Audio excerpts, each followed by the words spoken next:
Causons couture, un podcast créatif pour parler de nos garde-robes faites à la main et pour découvrir la communauté couture avec des interviews de ces personnalités, ces entrepreneurs et acteurs qui nous inspirent. Bonjour à toutes et tous.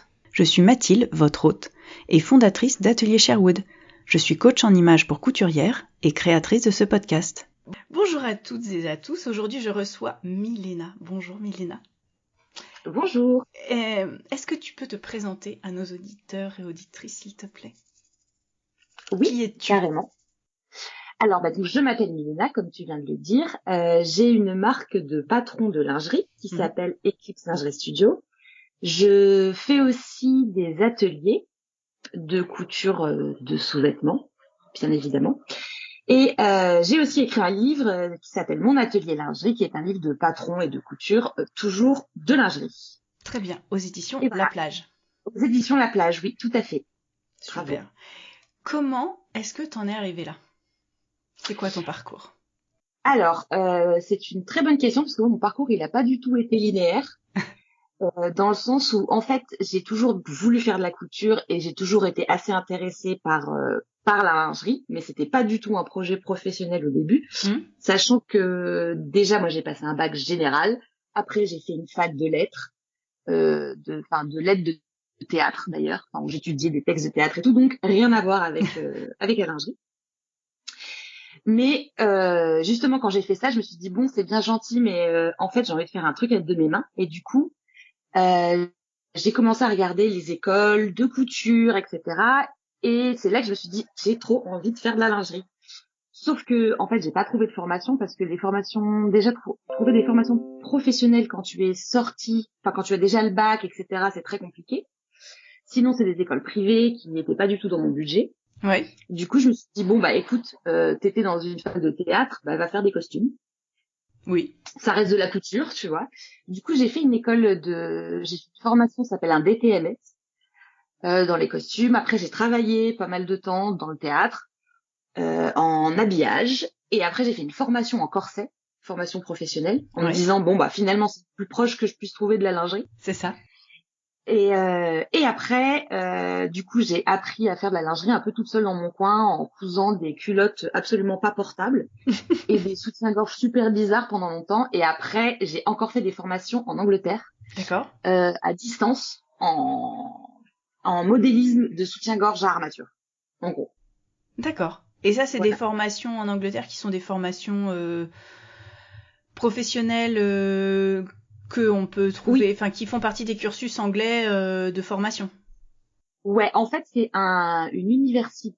Alors, je me souviens pas hyper bien du contexte, donc je vais peut-être dire des bêtises, mais si je me souviens bien, en fait, la personne qui donne ces cours-là est un professeur dans une université en Angleterre où il y a un cursus lingerie, modélisme de lingerie. Et pendant les vacances scolaires, par exemple, pendant les vacances scolaires, il ouvre certains modules de ce cursus-là aux gens qui ne sont pas inscrits à l'université. Et si tu parles bien anglais et que tu lui envoies de toi-même, tu peux le faire à distance. D'accord. Où il t'envoie les cours, tu fais les devoirs, t'as de la visio. Enfin, c'est assez cool. Super. Génial. Et ça, voilà. ça, par rapport à ton expérience personnelle liée la formation corset et toi, tes expériences et tes tests perso, tu t'es rendu compte que c'était plutôt dans le juste ou est-ce que tu t'es dit oh là, j'étais complètement à l'ouest et ça a posé vachement de base? De faire la formation après m'être auto-formée, en gros. Ouais.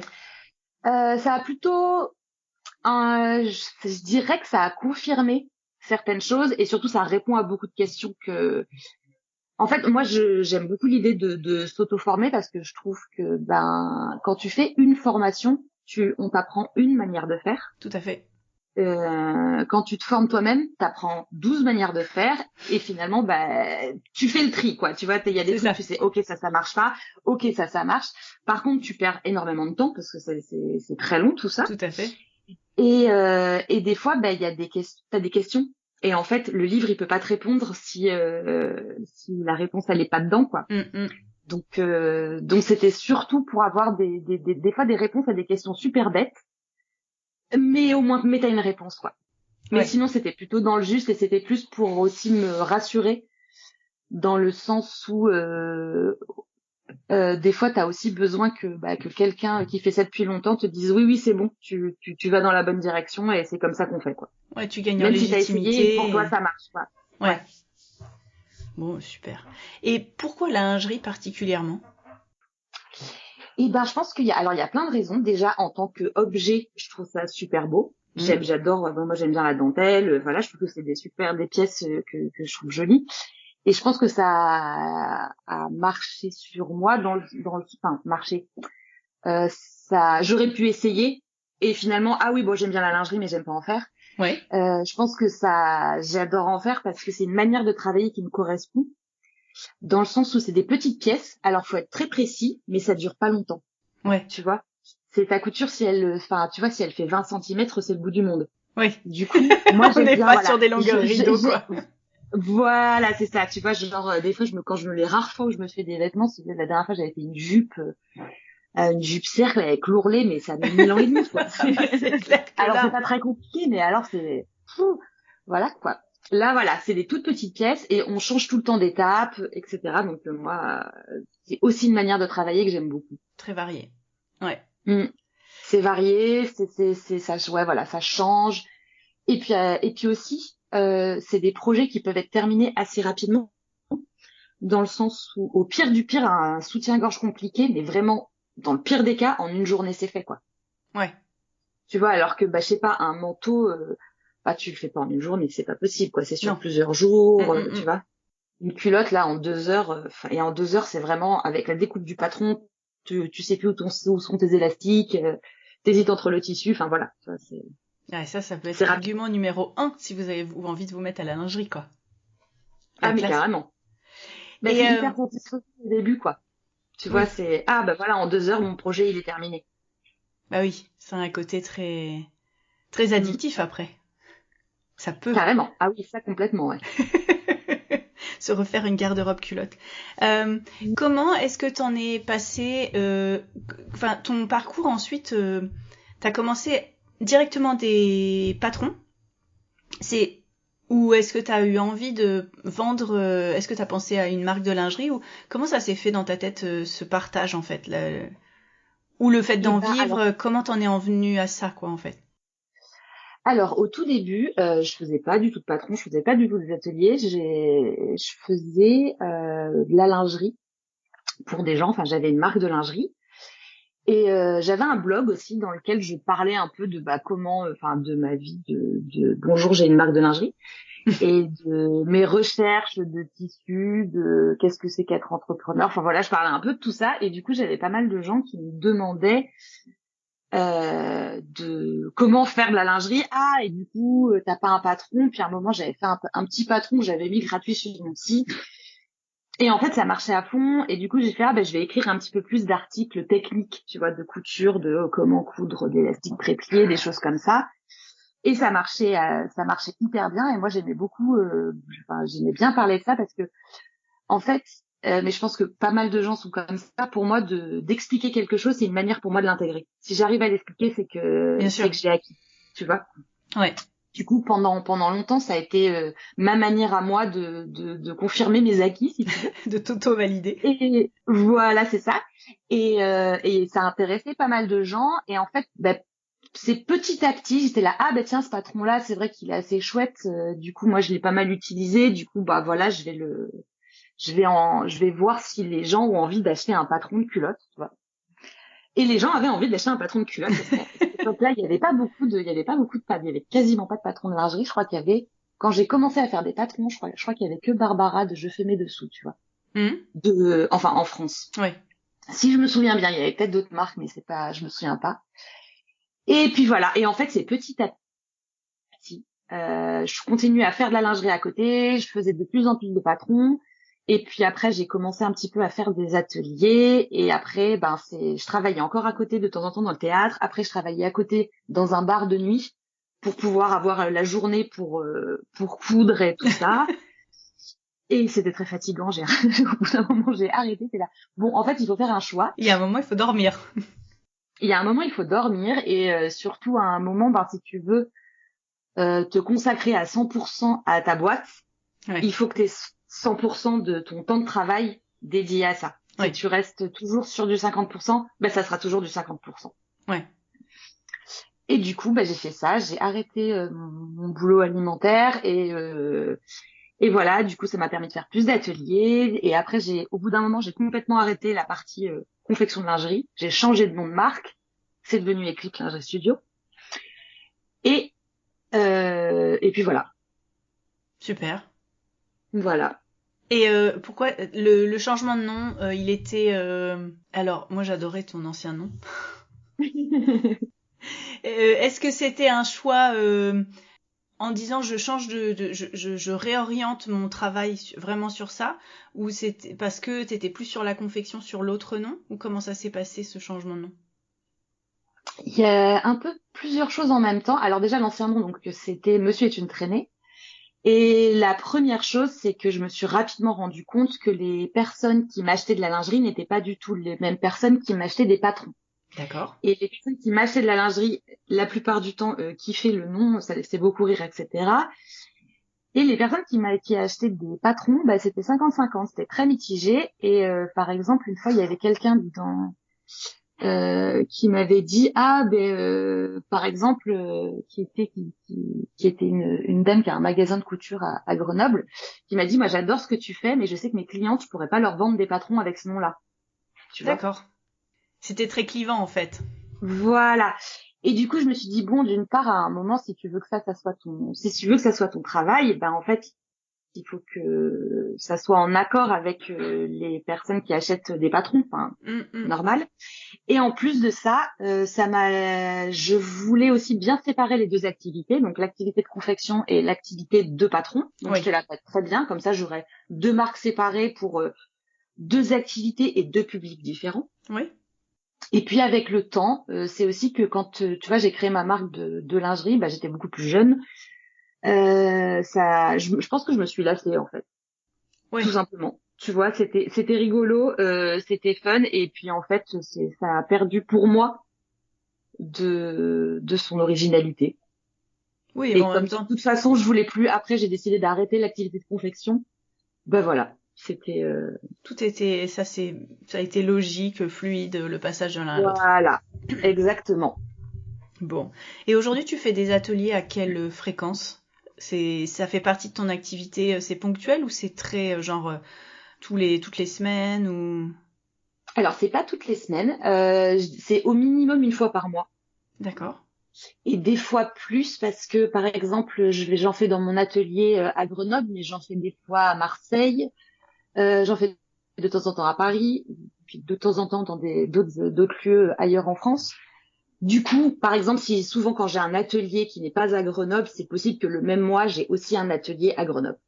D'accord. Mais sinon, c'est à peu près une fois par mois parce que généralement, je les fais le week-end. Oui. Et que je vais pas j'ai pas envie de travailler tous les week-ends, en fait. Concrètement. Ce qui est assez logique. Mais oui. Et donc, c'est une journée ou c'est tout le week-end, les ateliers que tu proposes? C'est une journée. D'accord. Alors, je fais de temps en temps des ateliers à la demi-journée pour faire un modèle simple. Tu vois, par exemple, une culotte ou un soutien-gorge triangle. Généralement, c'est à la journée.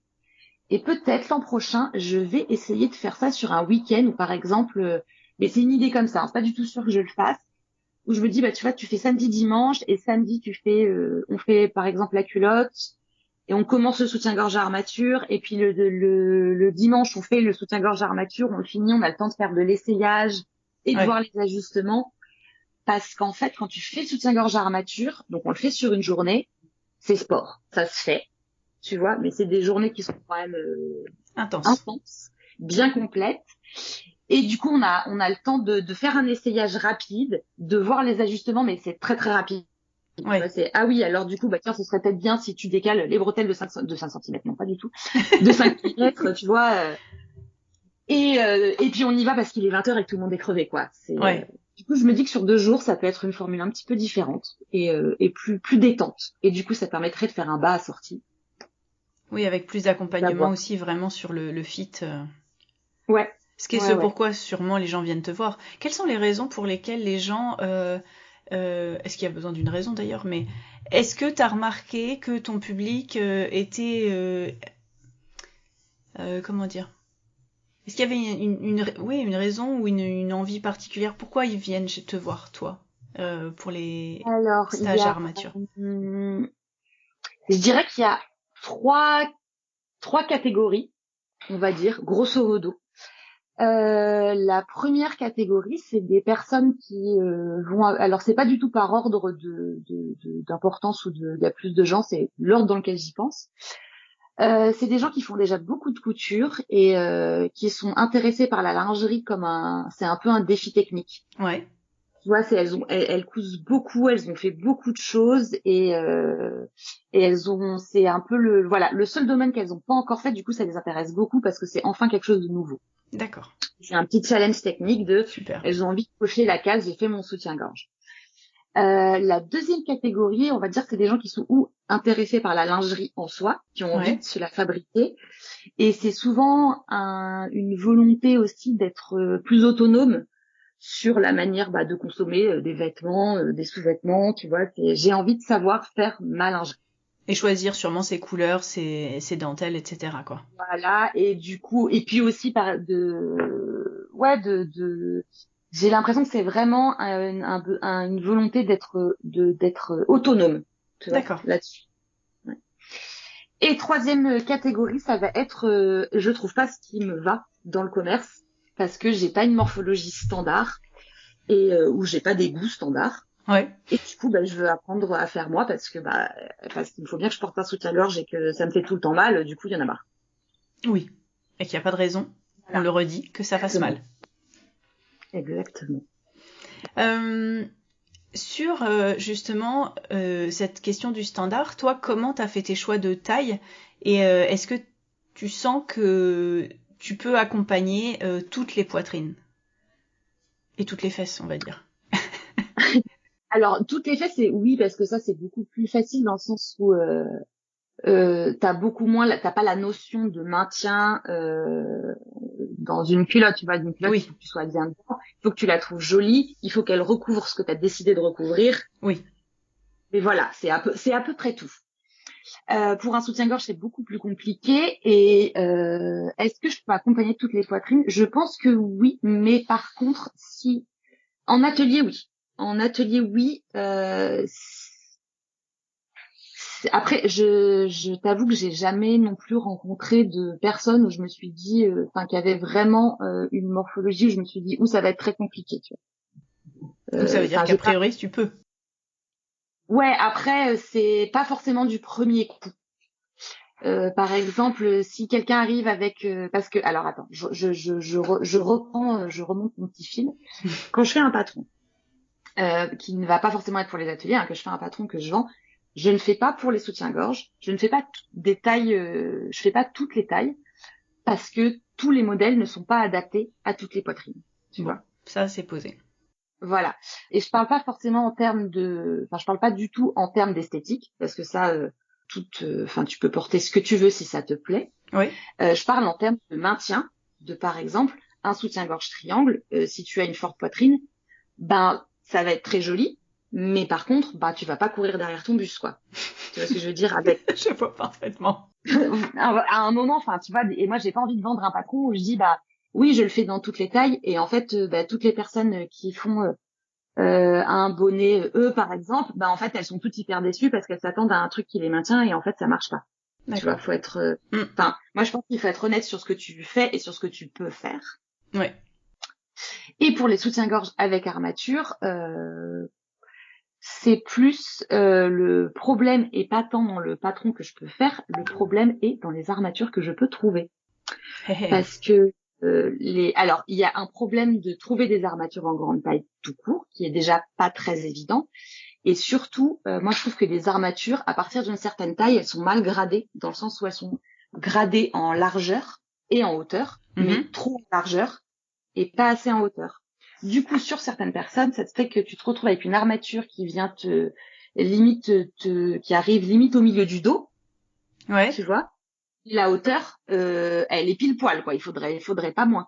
D'accord. Du coup, j'essaie de trouver un moyen de trouver des armatures qui soient plus adaptées pour les bonnets vraiment profonds, pour pouvoir proposer un patron adapté.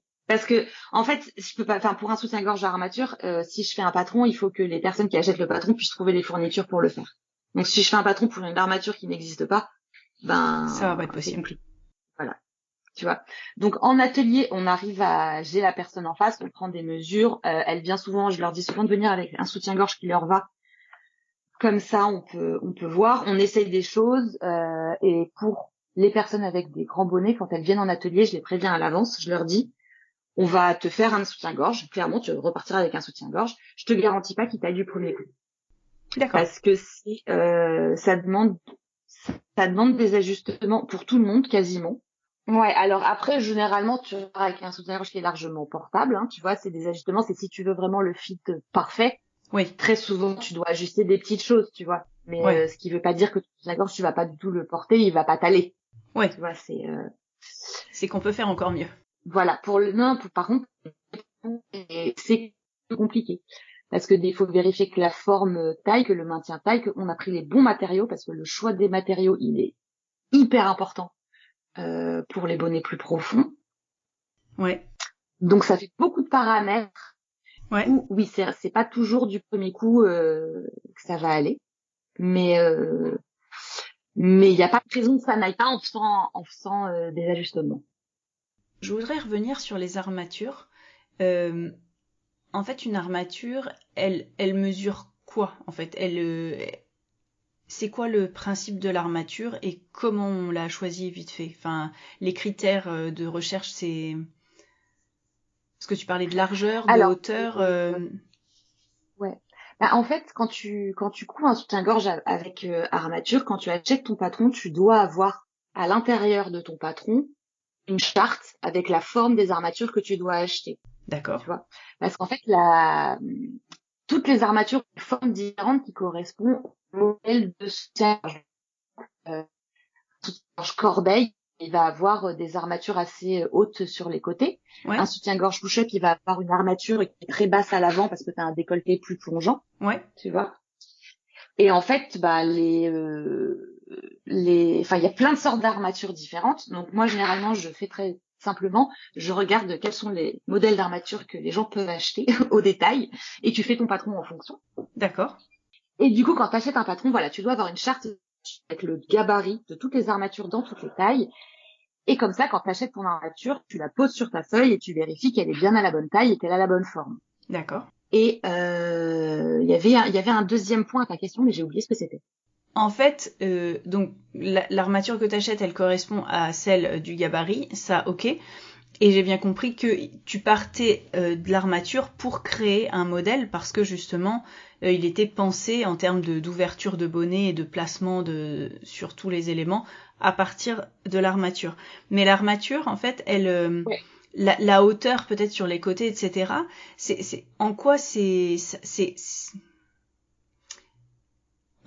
garant du maintien, en fait? Ah, d'accord. Tu veux dire quel est enfin, à quoi sert l'armature en Oui, gros? en fait, on peut dire ça. Plus simplement la question.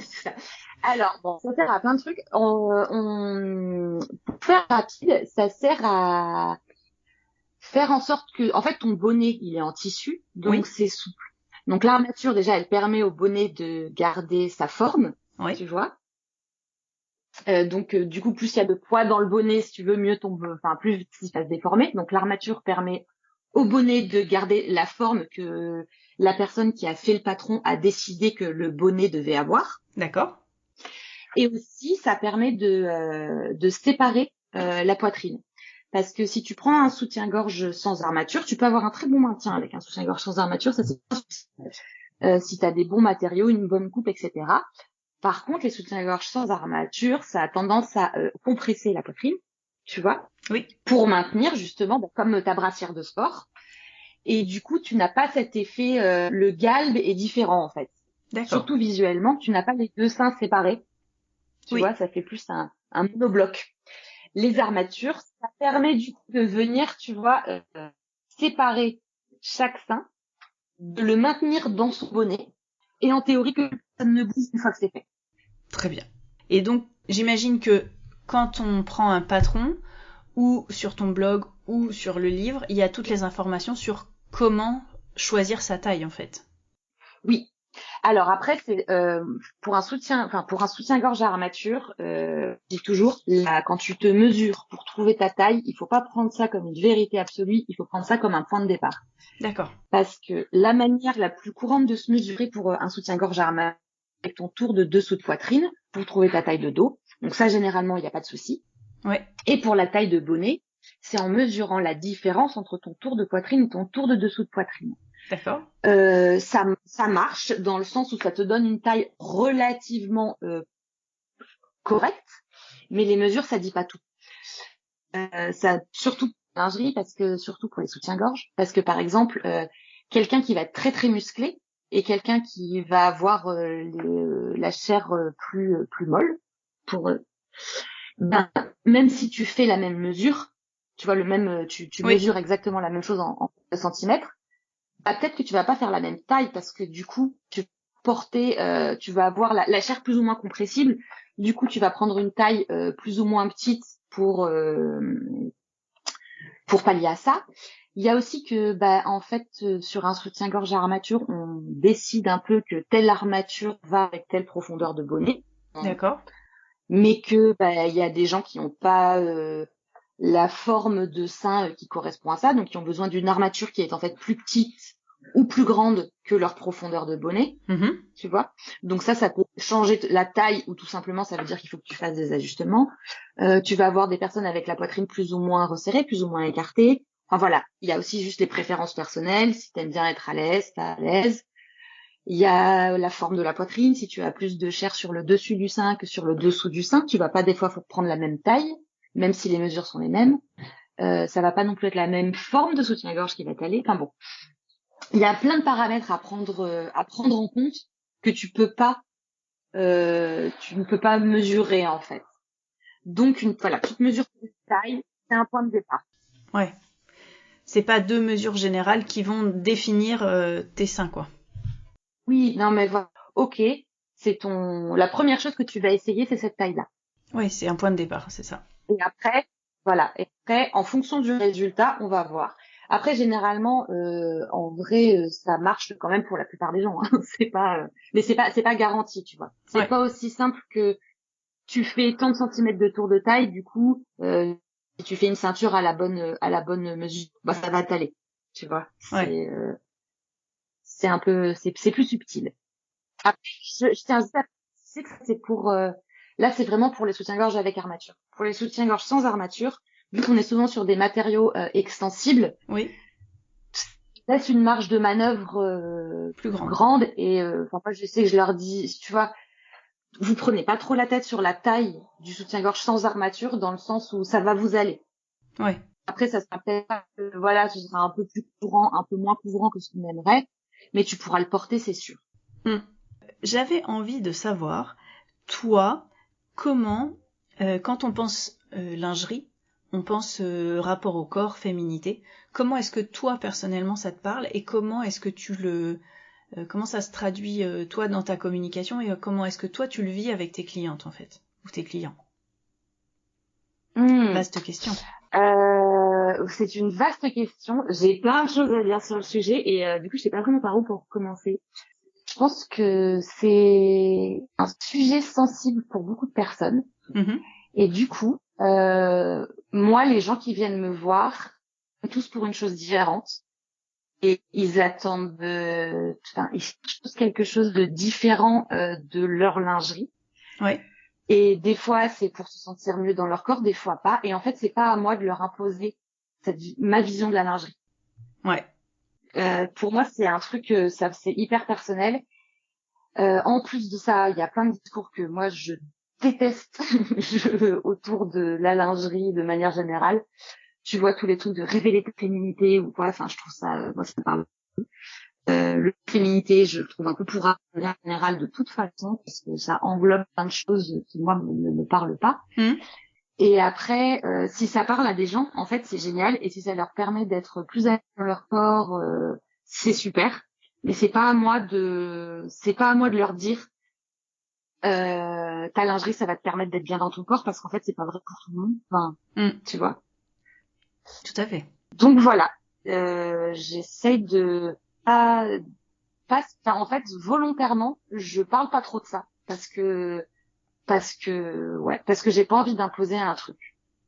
D'accord. Après, ce que j'essaye de faire, tu vois, c'est en fait pour moi la représentation, c'est très très très important. Dans le sens où on a tous été des ados qui voient toujours le même style de corps dans les magazines et où tu te dis attends, moi je suis pas normale parce que je ressemble pas à ça, donc spoiler alert, personne ne ressemble en fait aux filles dans les magazines, même pas les filles dans les magazines. C'est ça. Du coup voilà, moi ce qui est important pour moi, c'est quand je fais des photos, parce que je fais pas ultra souvent, mais quand j'en fais, c'est de montrer des gens juste variés, tu vois, pas toujours montrer le même style de corps. Parce que moi, c'est pas ce que j'aime voir, donc je pars du principe que c'est pas ce que les gens aiment voir non plus. Voilà, c'est tout ce que je fais. Je sais pas comment dire. C'est important pour moi. C'est un truc super important pour moi. Mais de pas imposer ma vision aux gens. Ouais. Je sais pas si c'est clair. Non, mais c'est intéressant comme façon de faire, c'est-à-dire que souvent quand on vend un produit ou quand on a une marque, on essaye de vendre ou des valeurs ou qu'est-ce l'expérience consommateur, j'ai envie de dire de son produit. Et c'est vrai qu'en lingerie, ça pourrait être si vous faites de la lingerie, vous allez vous sentir au top ou quoi. Et c'est tellement personnel que finalement toi c'est canevas blanc et c'est bien aussi en fait, c'est chacun peut venir y chercher ce qu'il souhaite quoi. C'est ça, en fait si tu veux oui, ça en devient une injonction. Exactement, c'est faire de la lingerie pour se sentir bien dans son corps, ça devient une injonction. Il faut absolument que tu sois bien dans ton corps et c'est pas le cas pour tout le monde en fait. Tout à fait. Ça devient hyper du coup si tu te sens pas bien dans ton corps, c'est ta faute. C'est toi qui as pas fait ce qu'il fallait, voilà. Et puis aussi ça reste pour moi un discours qui est quand même axé sur l'apparence. Et en fait j'en ai marre de parler tu vois, de dire il faut tous être bien dans son corps, il faut tous se sentir belle. Ça reste une injonction à la beauté, ça reste une injonction et en fait c'est gonflant.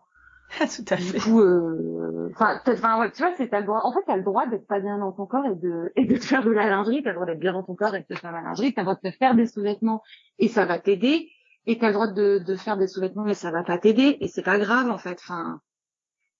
Je sais pas, moi voilà, c'est ma vision du truc en fait, moi j'aime pas qu'on me vende une solution à un problème qui n'est pas réglé parce que ma phrase ne veut rien dire, mais oui, non, bien sûr. Mais voilà quoi. Oui, c'est pousser la réflexion encore plus loin, c'est-à-dire qu'on aimerait que les gens se sentent bien, on aimerait que les gens se sentent beaux, mais c'est vrai que toutes les personnes qui sont pas forcément bien dans leur corps, ça reste un peu culpabilisant de se dire réfléchis à comment te sentir belle ou te sentir beau ou te sentir bien et ouais, voilà, c'est exactement ça quoi. C'est ça, et j'avais c'est vraiment pour moi je le vois, je le ressens vraiment comme une injonction. Ouais. Si tu te sens pas bien dans ton corps et bien dans ta peau, c'est que c'est quelque chose t'as pas fait ce qu'il fallait quoi. Ouais. Alors que non. Oui, voilà, et puis en plus je sais pas, c'est pas un discours que j'ai envie d'avoir quoi. Et donc comment est-ce que t'as axé toi ta communication? Franchement c'est un truc avec lequel je galère. Non mais c'est vrai, je galère et en fait j'ai décidé de pas me prendre la tête là-dessus, dans le sens où ok, qu'est-ce qui est important pour moi, en fait c'est de montrer que on peut avoir des corps divers et variés, et porter de la lingerie qui te plaît et dans laquelle tu te sens bien, dans le sens tu te sens confortable. Oui. Tu vois. Et voilà, et ça s'arrête là en fait. Si on en tire plus, tant mieux, et si on n'en tire pas plus, tant pis quoi. C'est pas grave. Ouais, voilà, ça c'est pas une culotte qui va régler tous tes soucis et ça serait chouette. Non, mais c'est vrai. Ouais, ça serait bien, mais oui, en fait moi je galère avec la communication parce que en fait déjà quand t'es entrepreneur et que t'as ta boîte, tu peux pas avoir toutes les casquettes. C'est ça. Et moi la communication c'est pas du tout mon fort, mais du coup j'ai quand même beaucoup réfléchi Et en fait, c'est pour ça que j'en suis arrivée à la conclusion de, en fait, moi, je vais pas essayer de vendre une image, quoi. Tu vois, j'arrive pas à le faire, je me sens pas à l'aise de le faire, donc je ne vais pas le faire. J'essaie juste d'être réglo avec mes propres valeurs quand je mets quelque chose de public. Tu vois, donc c'est pour ça que j'ai dit, voilà, si je dois montrer des gens, je vais montrer des gens variés. Si je dois parler d'un sujet, je vais parler de ce que je pense vraiment et essayer d'être fidèle à mes valeurs, sans en faire tout un pataquès, j'espère. c'est non mais enfin tu vois c'est au-delà de pour moi c'est important d'être j'appelle ça être droit dans ses bottes, tu vois, dans le sens où tes valeurs et ce que tu dis c'est ce que tu fais aussi. Complètement. Et donc pour moi c'est aussi c'est pas que dans la communication en fait, c'est aussi dans par exemple je sors pas beaucoup de patrons par an. Ouais. Parce que d'une part j'ai pas le temps d'en sortir beaucoup. Mais aussi, je pense pas que t'aies besoin de 4 maillots de bain par an, tu vois. Et quand même, ça dépend où t'habites. Non, je rigole. Non, oui, c'est clair, ça dépend où t'habites. Non, ce que je veux dire, c'est que t'as pas besoin chaque année de coudre 4 nouveaux maillots de bain. Donc, je vais pas, tu vois, cette année, je vais pas sortir de patron de maillot de bain parce que j'en ai sorti un l'an dernier, que je trouve toujours chouette. Je l'aime beaucoup. Et moi, tu vois, je pense que la surconsommation de textiles, de vêtements ou de tissus, c'est un problème. Et du coup, si je sors 5 patrons par mois, tout en disant à côté, attention, il faut pas utiliser trop de tissus et se coudre trop de vêtements, c'est pas cohérent, quoi. Non, il y a une forme de... Tout à fait, c'est pas aligné, parce que si tu proposes des nouvelles choses, les gens, l'idée c'est de les faire acheter ton patron, et donc d'aller acheter du nouveau tissu pour le faire, et donc c'est pas aligné, forcément. Oui, après, tu vois, ça pourrait être aussi, moi je vous propose 5 patrons, et puis c'est à vous, en tant que consommateur, de choisir lequel vous plaît. Ça peut aussi être comme ça, tu vois, je pense qu'il y a des gens qui sortent beaucoup de patrons.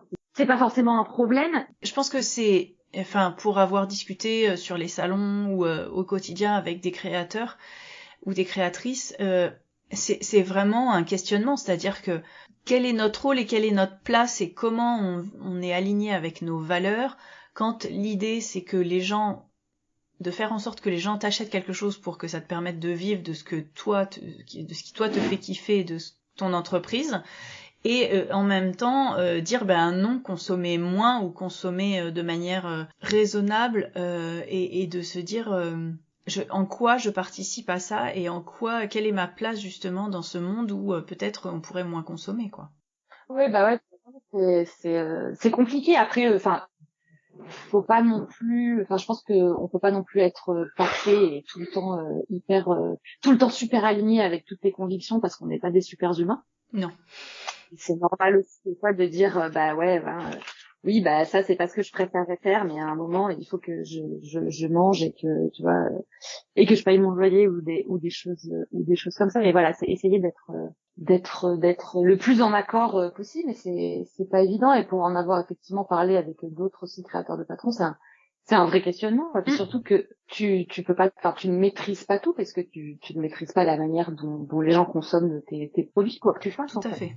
Du coup, mais c'est intéressant. Moi, je trouve que c'est une réflexion intéressante parce que tu vois des choses qui sont pour moi évidentes maintenant, l'étaient pas du tout il y a quelques années.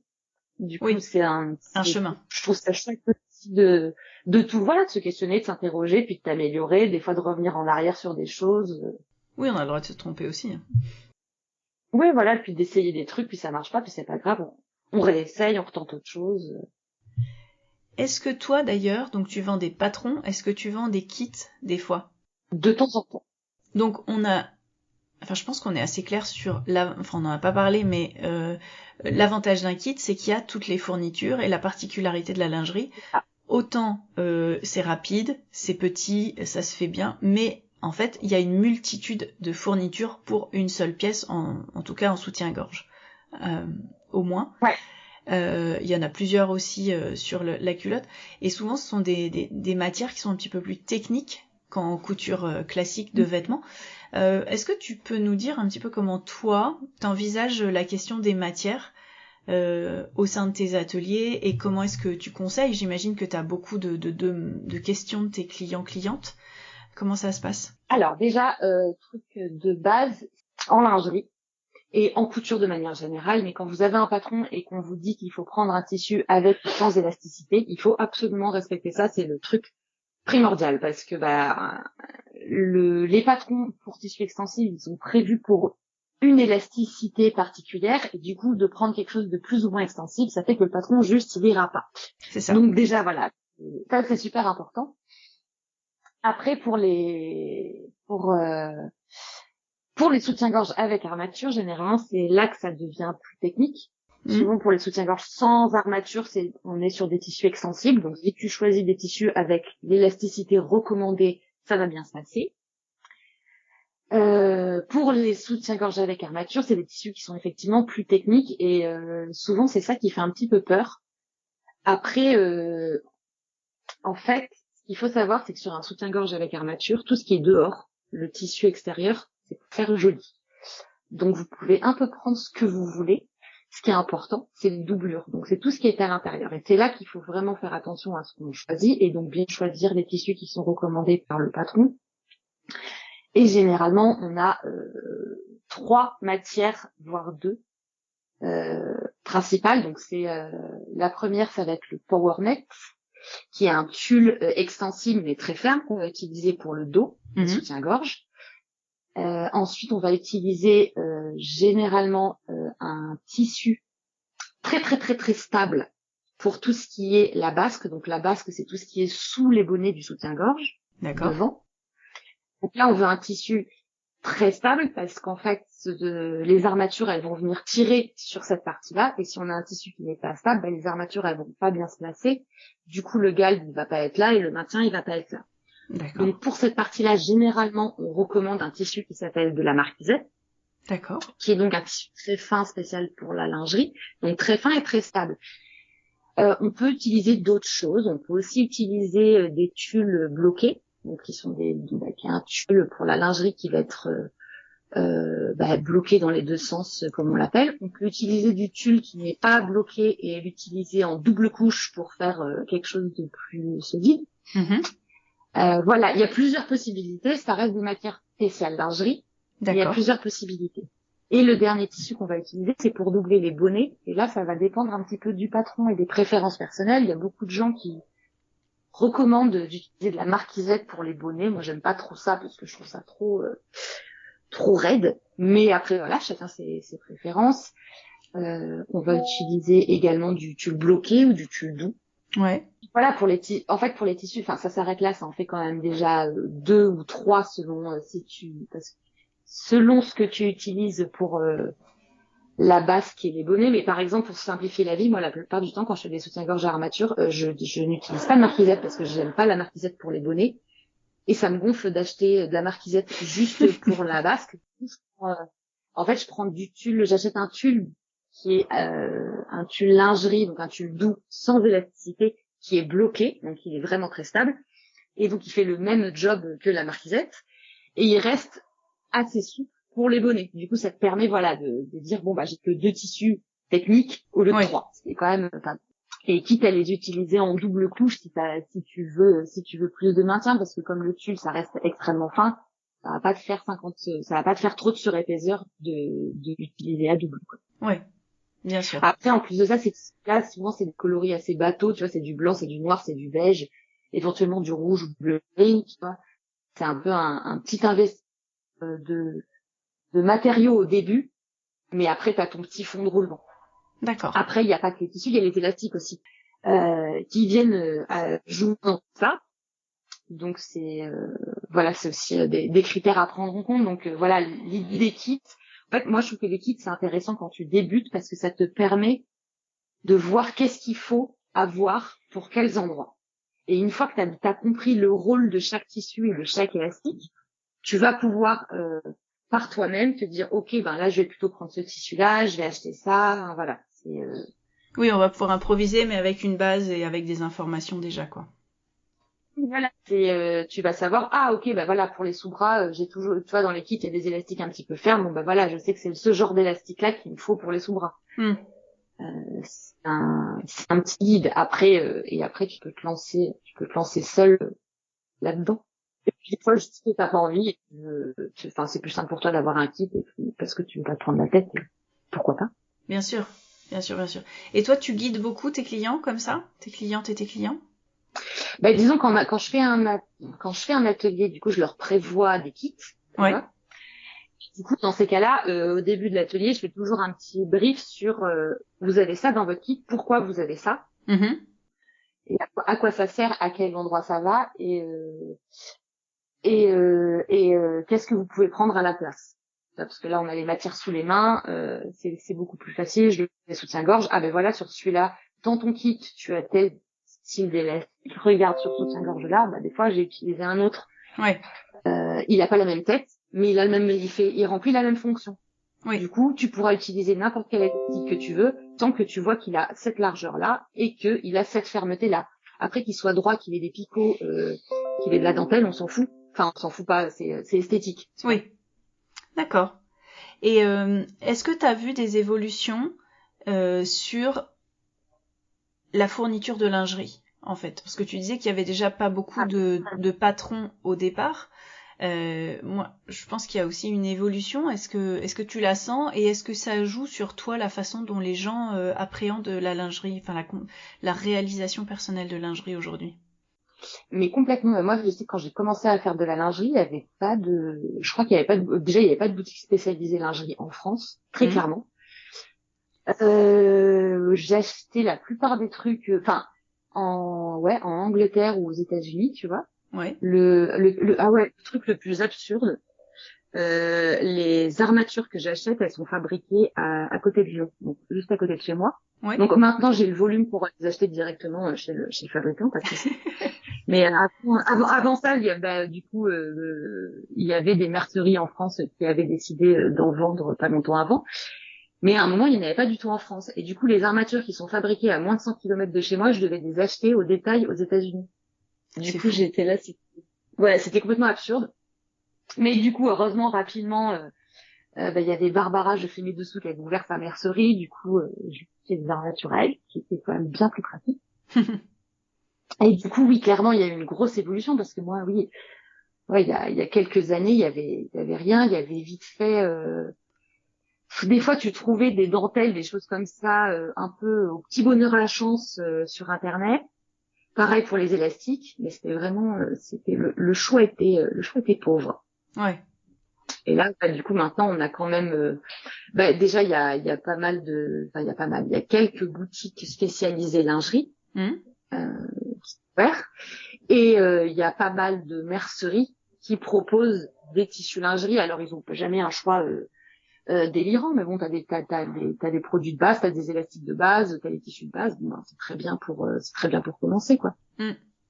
Et t'as dû justement sur ton blog, t'as un site régulièrement mis à jour avec les fournitures, c'est ça?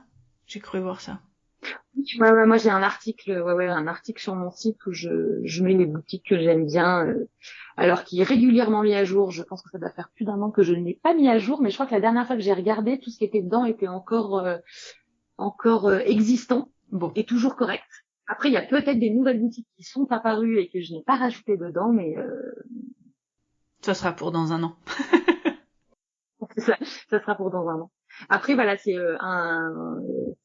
pas une liste exhaustive, c'est la liste des endroits où j'ai déjà commandé, en fait. Oui. Donc c'est validé, testé. Oui, voilà, c'est ça.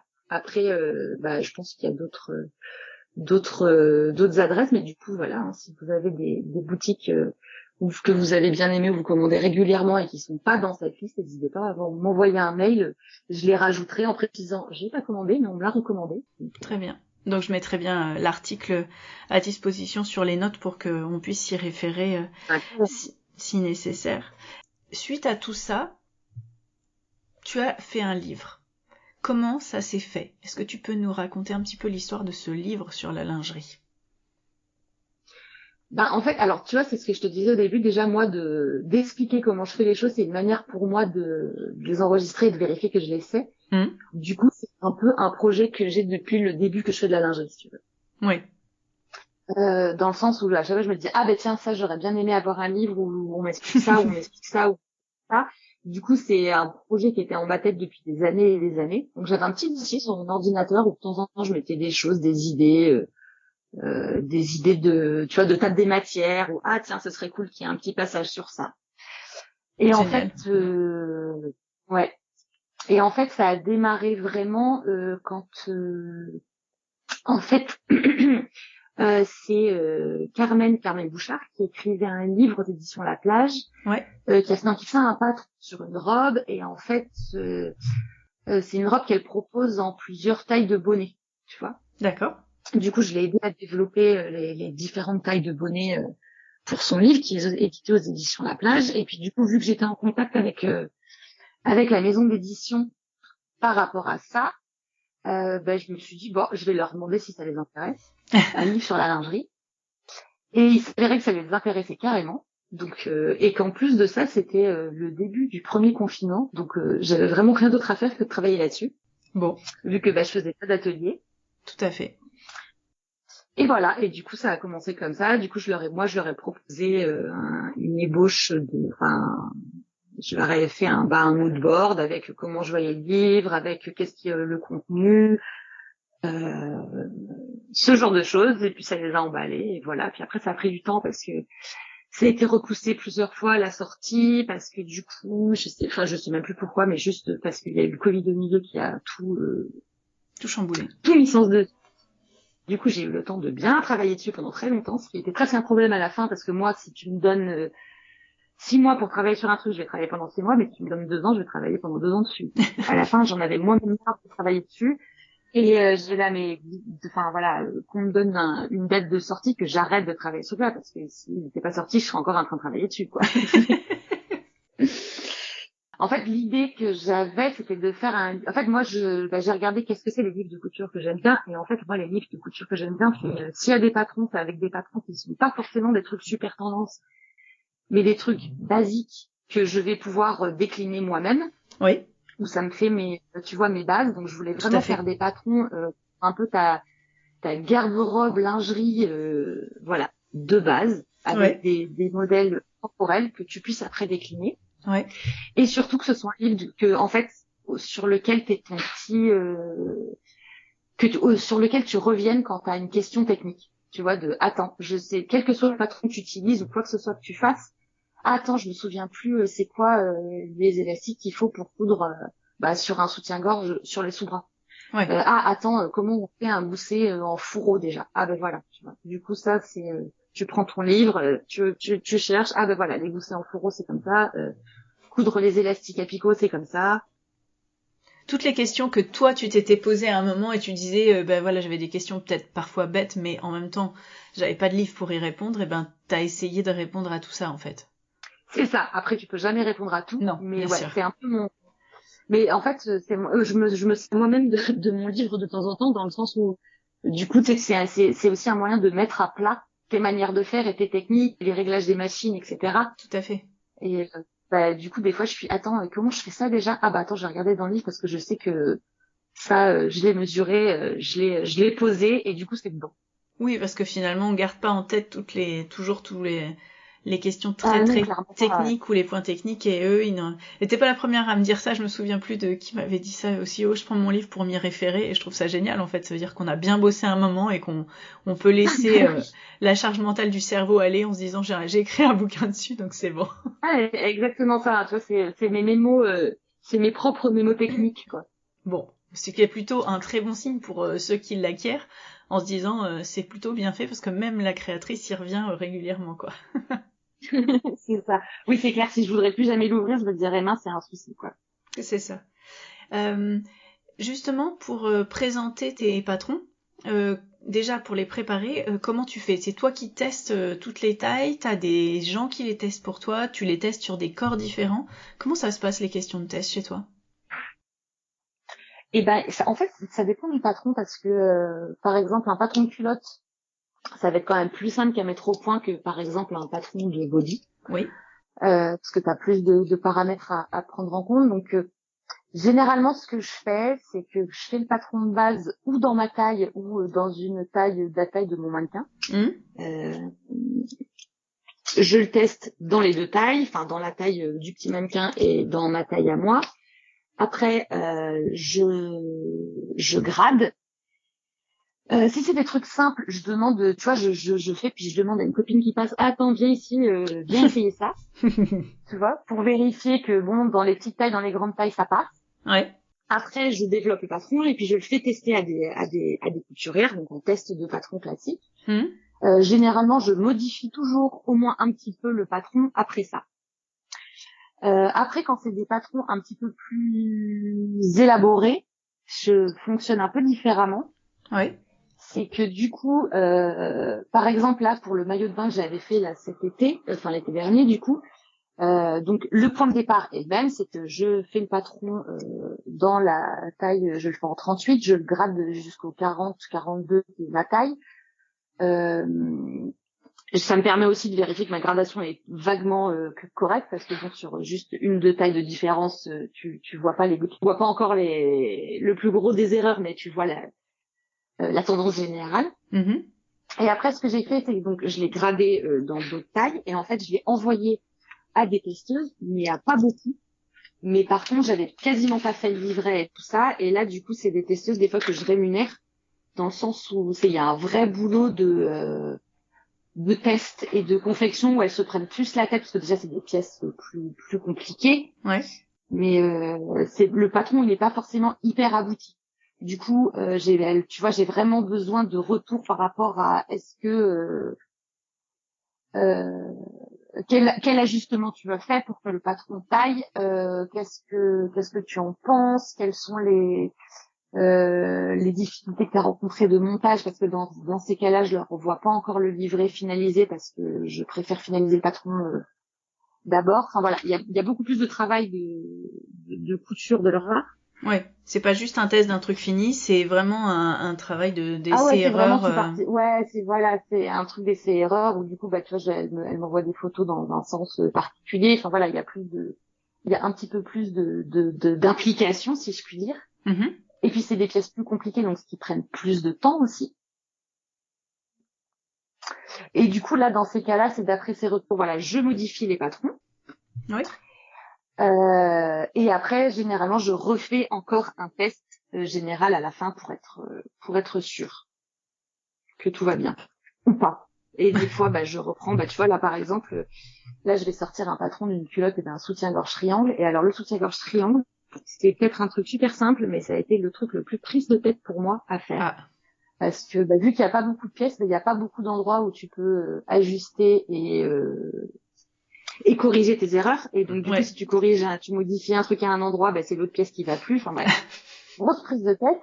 Du coup, en fait, ce que j'ai fait là, c'est que bah, j'avais fait mon truc habituel je vérifie sur petite taille, moyenne taille et grande taille que ça va. Et après, du coup, je développe le patron de manière plus poussée et je l'envoie pour test en me disant bon, je vais avoir 2-3 petites choses à modifier, mais pas trop. Et en fait, il s'avère que là, bah, pour le coup, sur la moitié des gens, il y a la moitié ça allait parfaitement et la moitié ça n'allait pas du tout. Tu vois, c'était extrêmement clivant. Donc du coup, dans ces cas-là, t'es là bon, on remet les choses à plat, on reprend le patron du début. Parce que tu peux pas non plus modifier à l'infini, quoi. À un moment, t'es là, mais même moi, j'ai perdu le fil de qu'est-ce que j'ai modifié, je sais.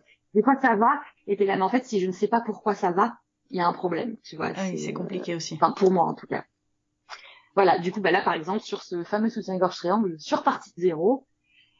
Du coup, j'ai fini par comprendre ce qui n'allait pas, pourquoi ça n'allait pas, donc c'est bon. Ouf. Ça sortira quand? Ouais, voilà, je vois le tunnel. La culotte, elle sort le 17 avril, ça c'est sûr, et le patron peut-être le soutien-gorge peut-être une quinzaine de jours plus tard. D'accord. Donc, à peu près quand sortira le podcast, quoi. Ah ben voilà. Bon, je vais essayer de le sortir pour le 28. Du coup, ça me donne une deadline. Une deadline. Ouais. Après, pour les photos, tu prends des mannequins, tu utilises toi-même, tu demandes à des copines, c'est toi qui prends les photos, tu fais faire les photos, comment ça se passe pour la mise en image de tout ça?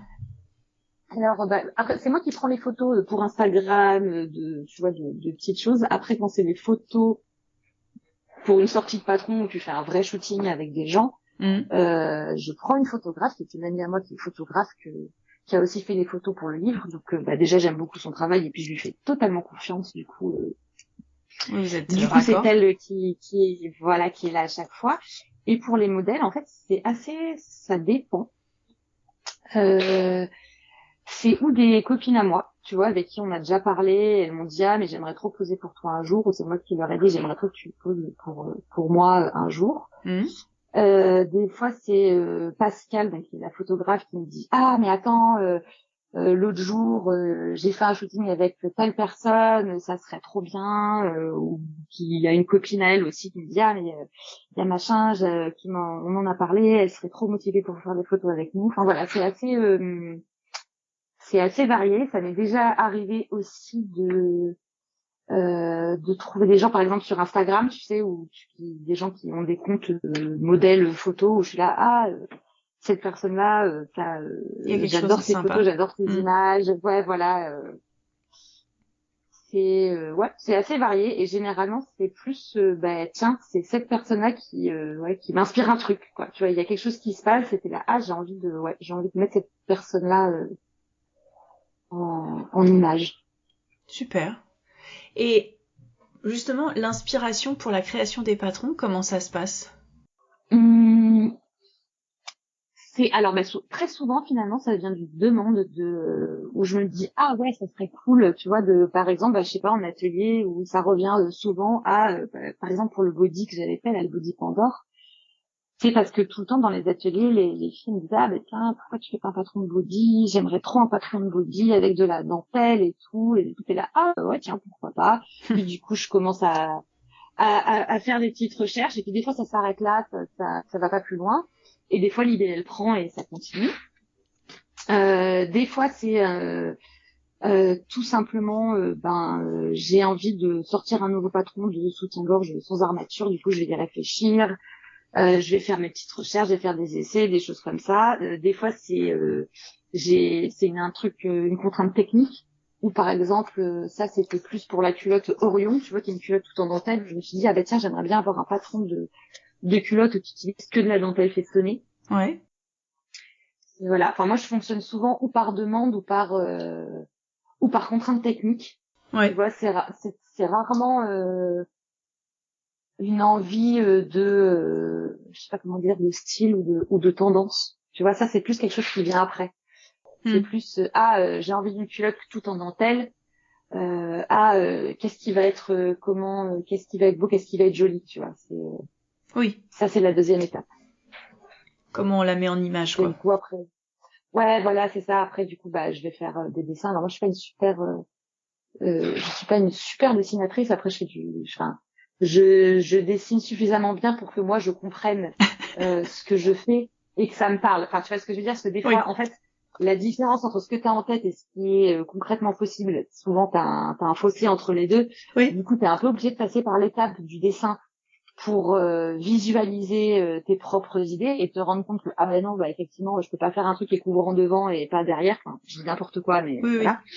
Parce que du coup la couture de côté il faut qu'elle fasse quand même une longueur fixe, du coup t'as une contrainte technique à cet endroit-là. Oui. Du coup voilà, je fais des dessins, après je fais un premier patron, je fais des prototypes, je revois mon patron, voilà, c'est beaucoup d'aller-retour entre prototype patron, prototype patron, prototype patron, jusqu'à arriver à quelque chose qui me plaise. Et en fait c'est marrant, souvent je sais plus avec qui j'en parlais. Mais en fait, souvent, moi, j'ai besoin d'aller trop loin pour revenir en arrière. En fait, je fais des modifs, je fais des modifs, je fais des modifs. Et à un moment, je me rends compte que je suis allée trop loin dans mes corrections. Oui. Tu vois? Du coup, je n'améliore plus. Je dégrade. Oui. Et du coup, je dois revenir une ou deux étapes en arrière. Et en fait, c'était là Le bon point. C'était là le bon point, exactement. Oui, on le voit bien en patron, enfin en couture de vêtements plus classiques, où des fois on a envie de twister parce qu'on aimerait améliorer ceci, améliorer cela, améliorer ceci, puis au bout d'un moment en fait on a perdu la base, on revient au départ, on fait 2-3 modifications et finalement ça suffisait quoi. Oui, mais des fois t'as besoin de voir jusqu'où tu peux aller pour voir que tu pouvais pas y aller. Tu Oui. vois, c'est Tout à fait. Non, mais c'est la personne à qui j'en parlais qui m'avait dit bah oui, là c'est normal, t'as besoin de voir qui marche pas pour être sûr de ce qui marche. Et j'étais là, ah bah oui, c'est une manière de voir les choses aussi. C'est ça, oui, ça doit être suivant les fonctionnements de chacun. T'as participé au début de l'année à des défis lingerie, à des mois ou des semaines de défis lingerie. Comment c'est venu et qu'est-ce que ça t'apporte à toi ou à la communauté à laquelle tu appartiens ou enfin à toutes les personnes qui font de la lingerie? Comment tu le ressens toi sur ton travail et sur le réseau de gens avec qui tu communiques? Et ben en fait c'est venu parce qu'avec plusieurs personnes qui sont dans l'univers de la lingerie, donc que ce soit ou d'autres créateurs de patrons ou des merceries ou tout simplement des gens qui aiment faire de la lingerie, qu'il y a il y a une vraie appréhension à se lancer dans la lingerie. Il y a un truc de ça a l'air hyper compliqué tout ça. Et du coup, c'est vrai que les défis sur Instagram, ça permet à pas mal de gens de se motiver, de se lancer, de se dire ah bon voilà, au lieu de repousser indéfiniment en février, il y a un défi, je vais le tenter. Ça permet aussi justement de montrer, pour les gens qui sont plus habitués, de dire c'est le moment où je vais essayer de motiver celles qui n'osent pas trop et de montrer ce que je fais ou de partager mes petites astuces. Et puis voilà, puis aussi je trouve que de faire des petits concours avec des petits lots à gagner, ça fait c'est la petite carotte pour se lancer, pour dire ah voilà, tu vois. Ouais. C'est le bon moment, puis en plus si ça plaît ce que je fais, je vais avoir un petit cadeau, donc j'y vais quoi. Et justement le rapport avec les autres personnes qui travaillent dans l'univers de la lingerie pour le do it yourself, donc ça va être d'autres créatrices de patrons ou des merceries.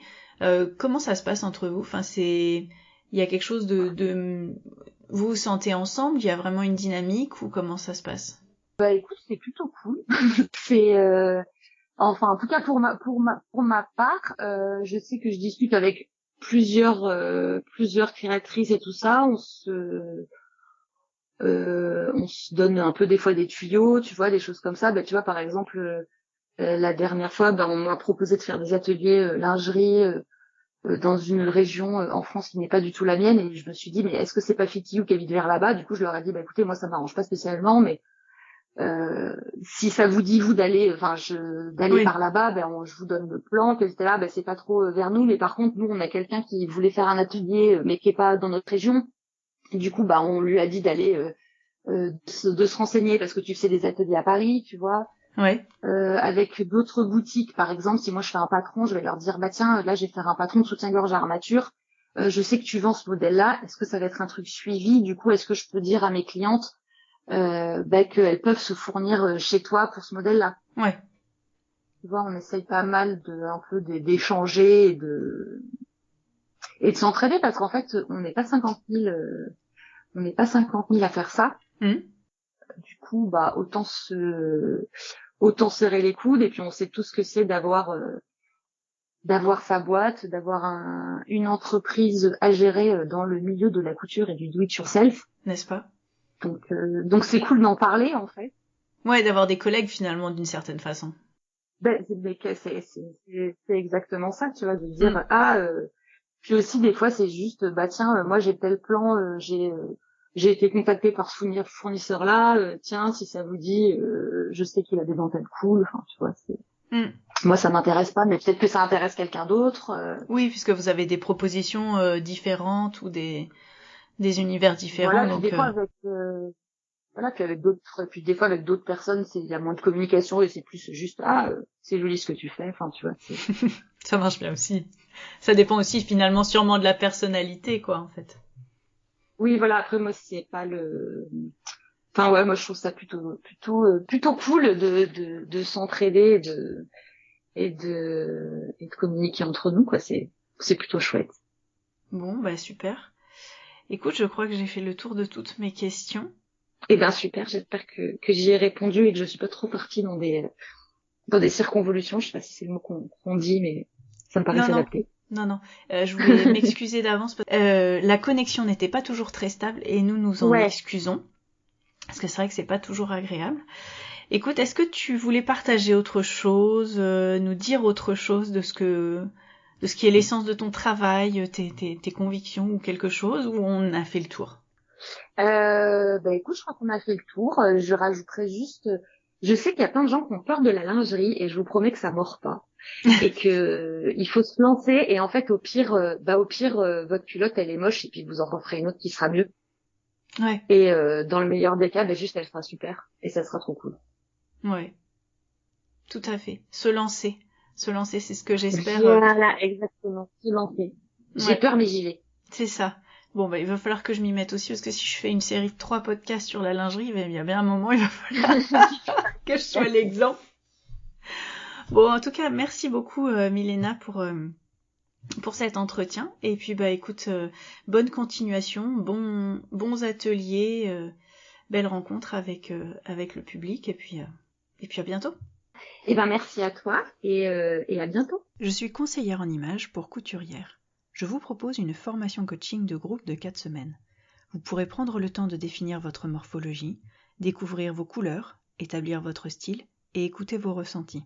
C'est l'occasion d'échanger avec d'autres couturières, réfléchir à vos prochains projets couture, évoquer une couture réfléchie et travailler sur une garde-robe cohérente. Je vous invite à venir découvrir le contenu de cette formation Deviens qui tu es pour créer une garde-robe à ton image plus en détail sur mon site, ainsi que mes prestations individuelles, complètes, uniquement colorimétrie, ou bien l'œil de Mathilde pour 1 heure de découverte pour causer style. Je serai ravie de t'accueillir pour la prochaine session ou travailler avec toi en individuel. Vous pouvez retrouver toutes les notes et références citées lors de cet épisode sur l'article qui lui est dédié sur le site ateliersherwood.fr. Retrouvez-moi également sur Instagram à Atelier Sherwood. C'était Causons Couture avec Mathilde et Milena. Merci beaucoup, à bientôt et bonne couture!